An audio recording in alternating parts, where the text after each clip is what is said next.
Welcome back to the Deep Dive. Today, we're tackling something pretty significant. We're looking into the power dynamics behind modern finance.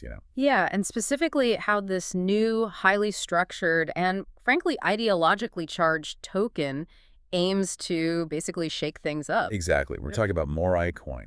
It's this fascinating mix of deep tech, a pretty sharp critique of finance, and this explosive community growth model. And we've got a lot to go through here. It's not just tech specs and roadmaps. We have these manifestos, these philosophical documents that really frame MORI as a challenge to the whole global system. Right. Led by this figure, Professor Moriarty. And they're not just saying, hey, here's another coin.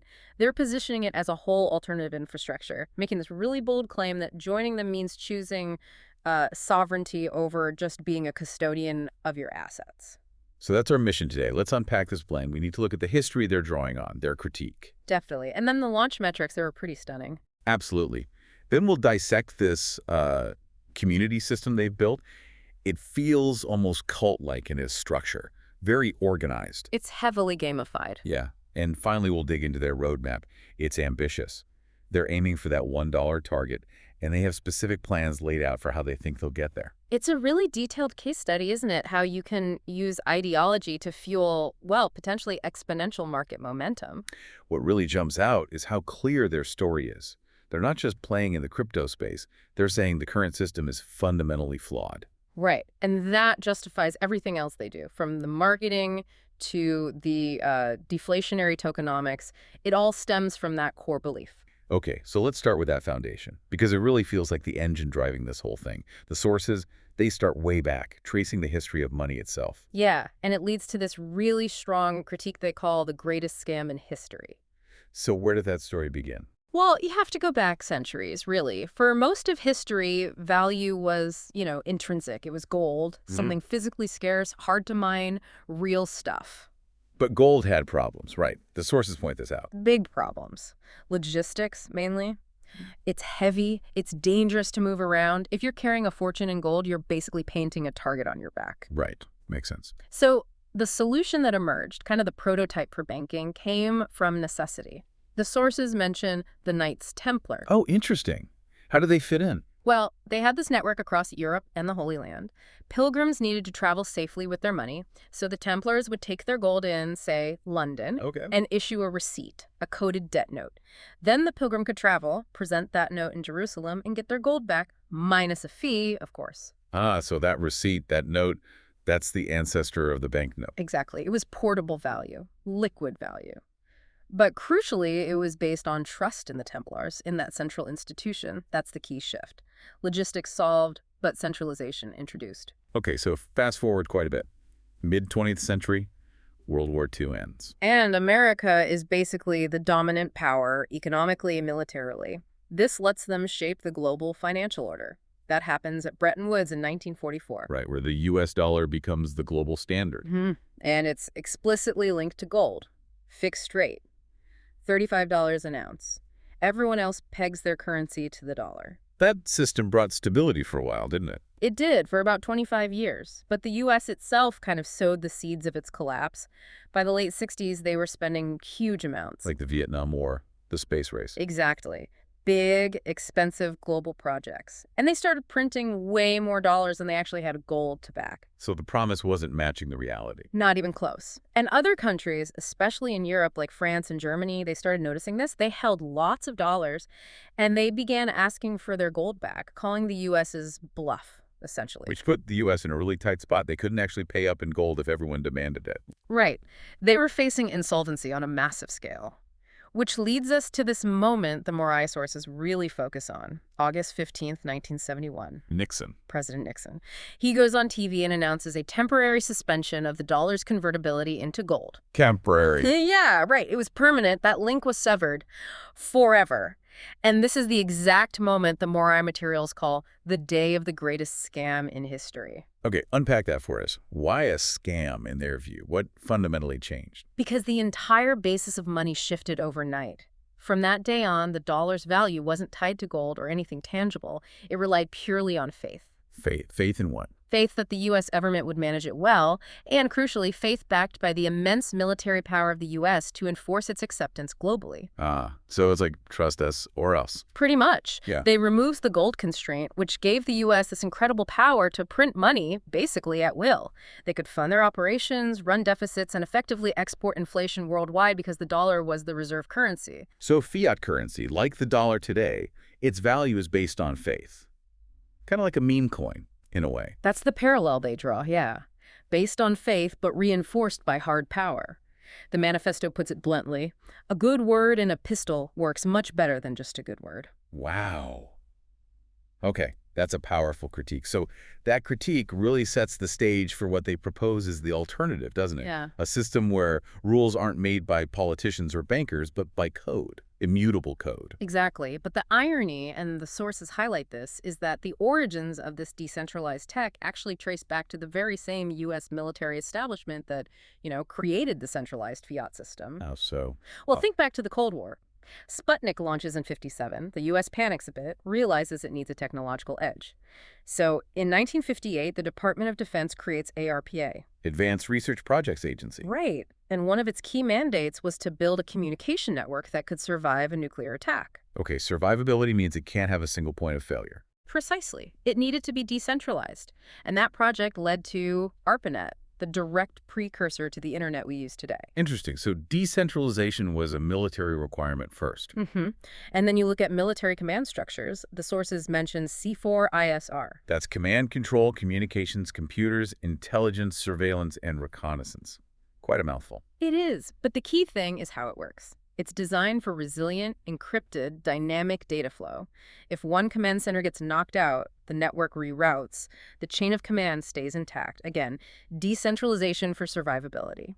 And how does that connect to privacy tech? Well, that need for multi-layered, distributed, encrypted communication, that's the technical foundation for what we now call onion routing. Like peeling an onion. Yeah. Data gets wrapped in multiple layers of encryption and passed through a series of nodes. Each node decrypts one layer and passes it on. It hides the origin and the destination, providing privacy and redundancy. And that leads us to 2R, right? The onion router. Directly. And here's the fascinating part the sources delve into.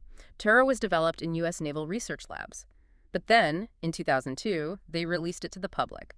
For free. Which seems counterintuitive. Yeah. Why would the military give away its best anonymity tool? Operational security. It's a paradox, but it makes sense. If only U.S. military and intelligence agencies used Tor, then any traffic on the Tor network would scream government activity. So they needed civilian traffic to hide amongst. Exactly. By making it public and free, they created a huge pool of diverse users, journalists, activists, regular people concerned about privacy, dissidents, yes, and criminals too.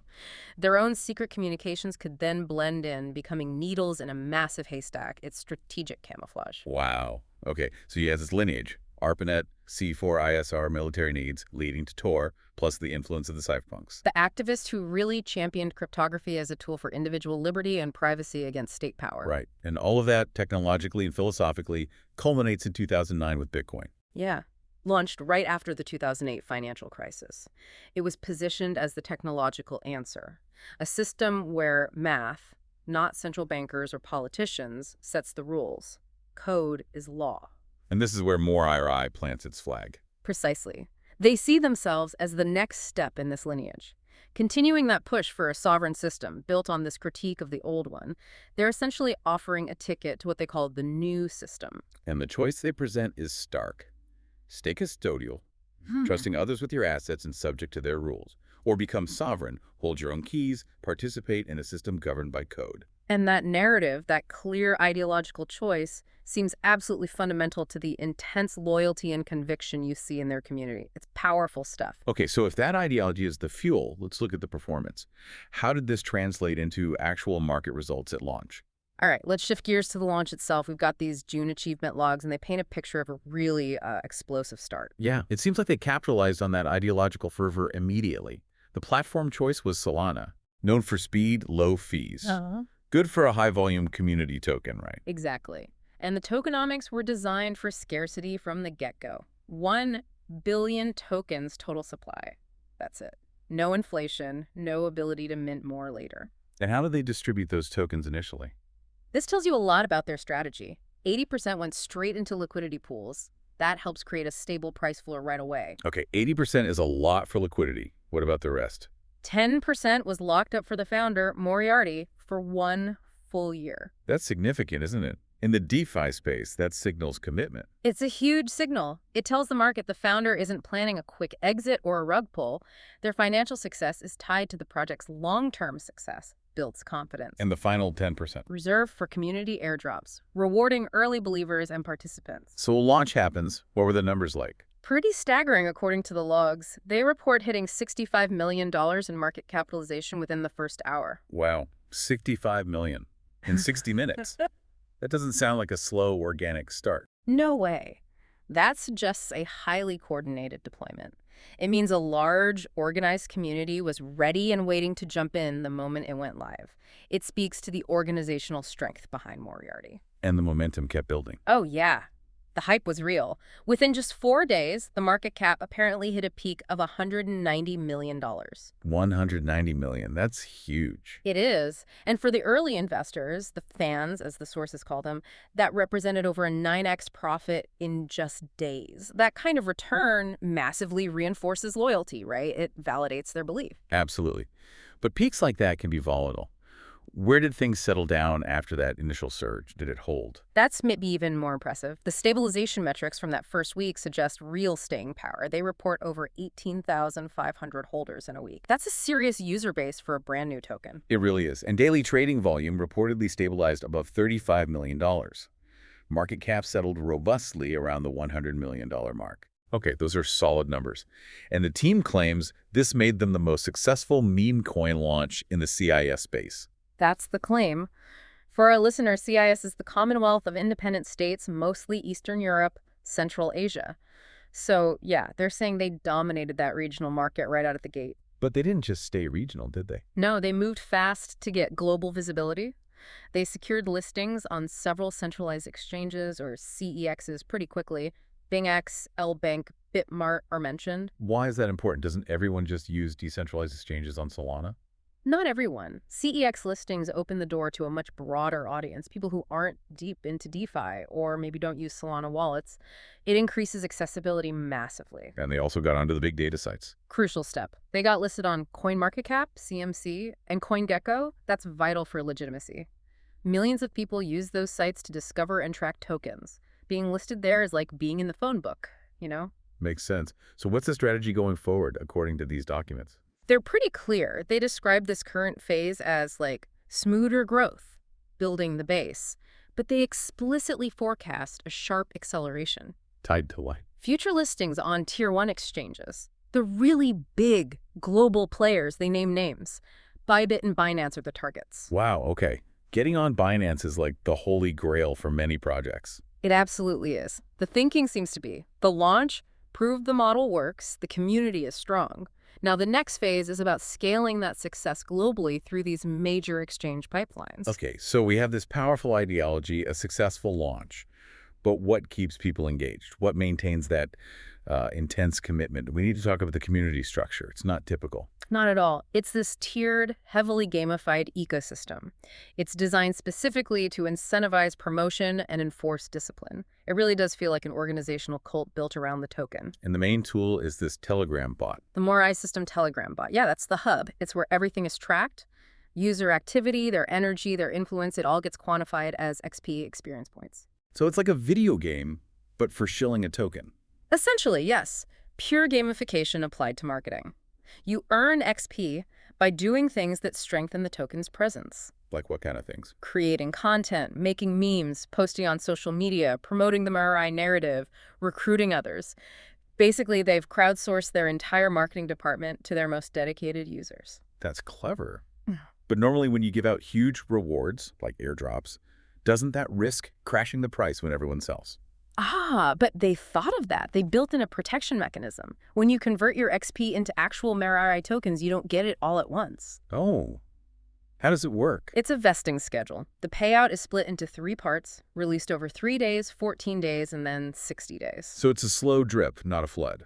Exactly. It prevents a sudden dump on the market when rewards are distributed. It maintains stability even while rewarding activity. Pretty smart engineering. And it's not just digital points, right? There are real-world prizes mentioned. Oh, yeah. Big ones. The sources talk about large-scale contests. A $150,000 prize pool mentioned, specifically for the top 100 XP earners.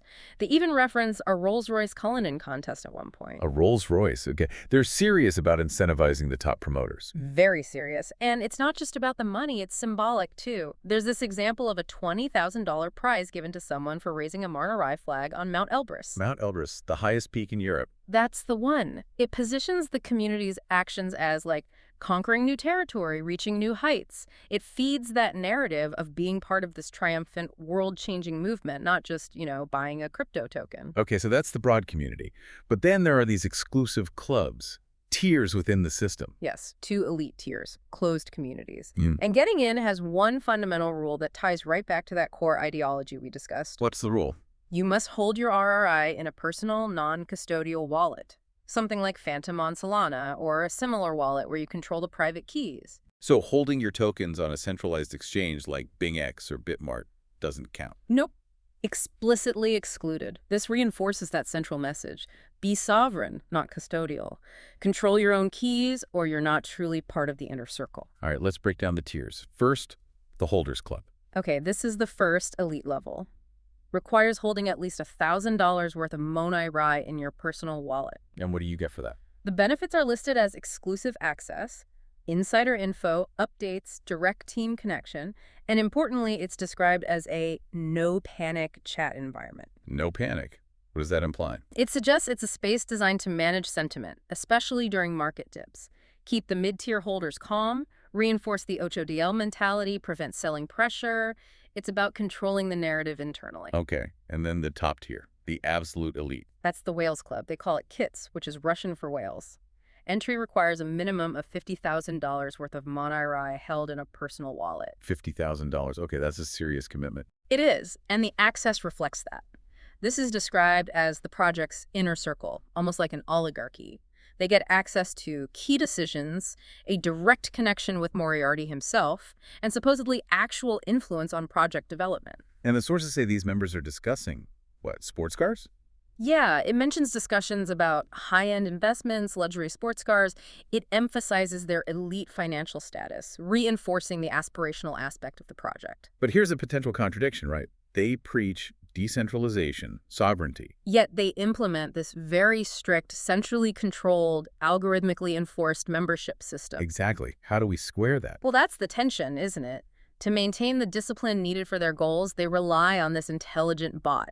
It constantly scans the linked wallets. And if your balance dips below the threshold, say below $1,000 for the Holders Club or $50 stay for the Whales Club. Even for a moment, you're instantly kicked out of the chat, automatically, no appeals mention. So they've kind of replaced the potential tyranny of banks or governments with the absolute rule of code enforcing financial status within their own system. It's a form of algorithmic centralization, yeah. You've swapped human gatekeepers for a digital one that enforces the rules ruthlessly. Only the truly committed financially remain inside. And how do they make sure the wallet actually belongs to the person in the chat? Simple but effective verification. Before you get access, you have to send a tiny, insignificant transaction, like a fraction of a cent's worth, from your wallet to a specific address. Just to prove you control the keys. Exactly. It's a cryptographic proof of ownership. It ensures only those who are truly sovereign with their funds, holding their own keys, can enter these elite tiers. It creates this intense pressure cooker. Buy, hold, promote, or you're out. All right, so you got this highly motivated, disciplined community. But long-term, ideology and hype usually aren't enough, right? What's the actual utility? What's supposed to give MORI lasting value and push it towards that $1 goal? This is where the roadmap comes in. They've outlined 3 major utility projects designed specifically to create ongoing demand for the token and, crucially, to reduce its supply. It's the shift from meme coin narrative to potentially a functional ecosystem. They know they need more than just belief to hit a $1 price, which means a huge market cap increase. Exactly. So the focus shifts to demand generation and, very importantly, deflation, making the existing tokens scarcer over time. Hashtag 4.1 staking system. Okay, first utility, staking. This was launched pretty much immediately, right? Yeah, via the MRI stake.in platform. The goal is straightforward. Incentivize incentivize people to lock up their tokens long-term, taking them out of circulation. And the incentives look pretty wild. Yeah. Annual percentage rates, the APRs. Extremely aggressive, clearly designed to grab attention and encourage locking up tokens fast. There are two main modes. The standard MORI mode offers up to 100% APR if you lock for 12 months. Double your tokens in a year, potentially. Potentially. But then there's the XP mode. If you integrate your staking with the community XP system we talked about, the APR jumps to a maximum of 150% for a 12-month lock. 150%. Yeah. So if you stake 100,000 MORI, you could end up with 250,000 after a year. That's the potential outlined. Which, raises questions. Yields like that are mathematically very hard to sustain long-term, especially with a fixed token supply. Where do the reward tokens actually come from? They can't just print more. Right. The reward pool has to be funded somehow.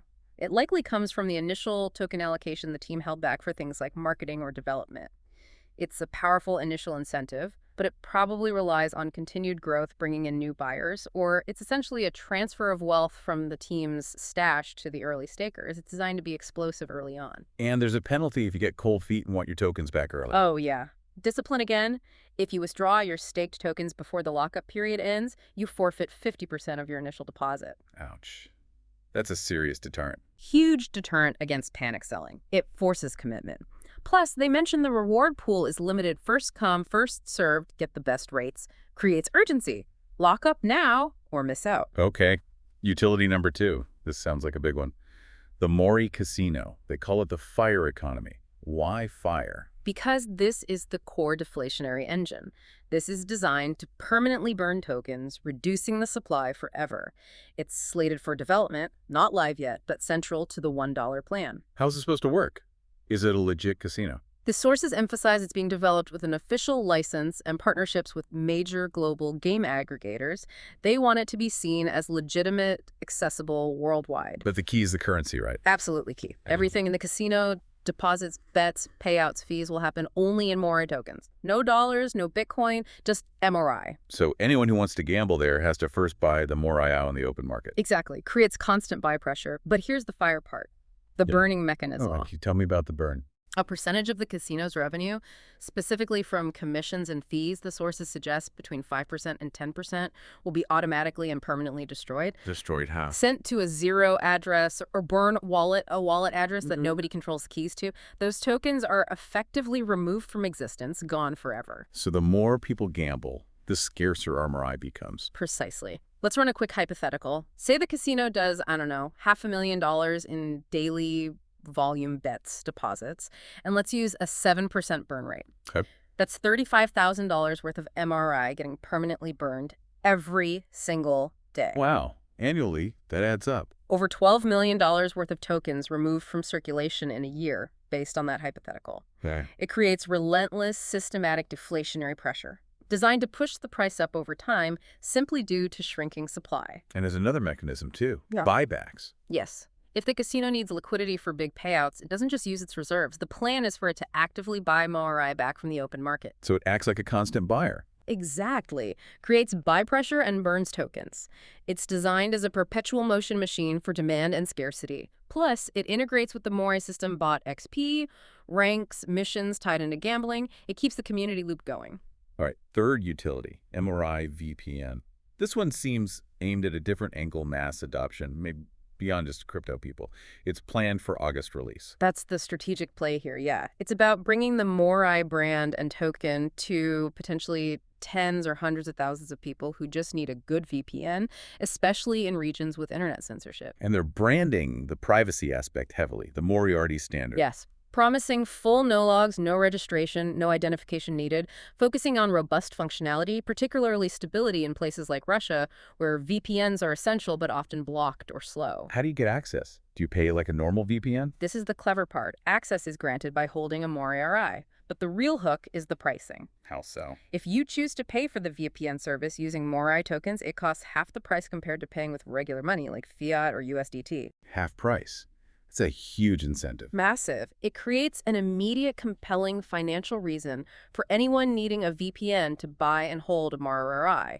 They might not care about crypto investing. They just want a cheap, reliable VPN. The token becomes a utility voucher. So it could onboard thousands of users who just see MORI as a discount tool. Tens of thousands, potentially. That's the goal. Get them holding the token, interacting with the brand daily, even if just for the VPN service. Make it a familiar habit. And they're adding that extra security feature we talked about earlier. The Tier R over VPN option, yeah. For users who want maximum anonymity, they plan to offer built-in Tier R routing as an optional layer on top of the VPN connection. Which appeals back to that privacy-focused cypherpunk lineage. Exactly. The sources highlight this as a rare feature in commercial VPNs. It reinforces the Moriarty standard of privacy and appeals to the more security-conscious users. So the VPN strategy is really about broadening the user base beyond crypto speculators, driving utility-based demand, and making MORI a household name, at least for VPN users. That seems to be the plan. Create a constant stream of new holders who need the token for a practical, everyday service. Okay, so we have the ideology, the strong launch, the disciplined community, and these planned utilities designed for deflation and demand. What's the final piece? How do they plan to get this in front of the world and hit that $1 target? This is where the global marketing bits comes in. They recognize that regional success in the CIS isn't enough for a $1 valuation. That requires a much, much larger market cap, meaning global reach. They need to break out internationally. Massively. They need to go from this intense, somewhat niche community to a mainstream phenomenon. Hashtag 5.1 content creation and global outreach. First step seems to be content, specifically English content. Yeah, the sources say they have a whole batch of pre-prepared English language videos and interviews featuring Moriarty ready to go. The aim is immediate visibility to millions of potential non-CIS users. But just putting videos out isn't enough, usually. What about influencers? This is where they seem to be planning a major push. The document's state agreements are already in place with first echelon influencers. First echelon? What does that mean? Like top YouTubers, big names. They describe them rather dramatically as the idols of your idols. It suggests they're targeting very high-profile figures, maybe even outside the usual crypto circles, to trigger a massive, coordinated PR campaign. Okay, that sounds ambitious and expensive. Likely very expensive, but the most unique part of the mass marketing plan is this slicing or Reels contest. Guessing. Reels. Like TikTok and Instagram Reels. Exactly. The plan is to mobilize potentially tens of thousands of their community members to flood these short-form video platforms. Love them how? Just making videos about MORI. Partly. Creating original content, memes, explainers, but also apparently taking existing viral videos, popular clips, trends, and just slapping a MORI banner or message onto them, repurposing viral content to carry their brand. The goal is literally stated as clog the algorithms. They want to saturate TikTok, Instagram Reels, YouTube Shorts feeds with millions of videos mentioning MORI, making it almost unavoidable. That's aggressive. Yeah. And how are they incentivizing people to make potentially millions of these short videos? Smartly, from a tokenomics perspective, the payouts for creating this content are explicitly in USDT stablecoins, not in USDT stablecoins. Not in MORI or XP. Why USDT? Yeah. Why not their own? Because paying in USDT brings new liquidity into the ecosystem. It's fresh cash rewarding the marketers. If they paid in MORI, it would just increase the selling pressure as creators cash out their rewards. This way, the marketing budget doesn't directly depress the token price. Okay, that makes sense. And the payouts reflect the global focus. Absolutely. There's a clear difference. Payouts for content targeting Western audiences are double the payouts for CIS-focused content. Double. What are the ranges? For Western content, it's listed as $1,000 to $1,250 per piece, depending on quality and reach.